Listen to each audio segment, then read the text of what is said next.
Baik, Assalamualaikum dan salam Malaysia Madani. Kita mulakan tinjauan cuaca pada petang ini dengan melihat amaran yang masih lagi berkuat kuasa.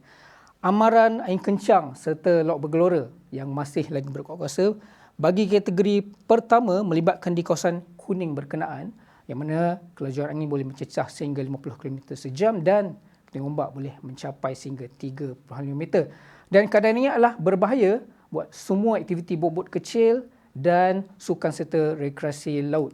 Baik, seterusnya kita lihat paparan Indonesia Radar bagaimana keadaan cuaca pada petang ini.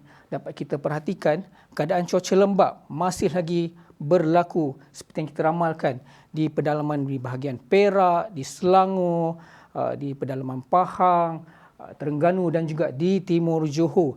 Dan kita dapat saksikan garis badai yang telah terbentuk sejak awal pagi tadi sehingga ke saat ini masih lagi wujud. Dan untuk makluman anda, berdasarkan kertas kajian, terdapat lebih 170,000 garis badai yang telah dikenal pasti dan dikaji pada musim-musim barat raya di 4 kawasan kluster. Dan salah satu klusternya adalah di Selat Melaka seperti anda dapat saksikan pada ketika ini. Baik, seterusnya kita lihat bagaimana keadaan di negeri Sabah dan Sarawak pula. Keadaan berbeza daripada Semenanjung. Keadaan hujan hanya berlaku tertumpu di bahagian tengah Sarawak, iaitu di Mukah dan juga di bahagian barat Sabah.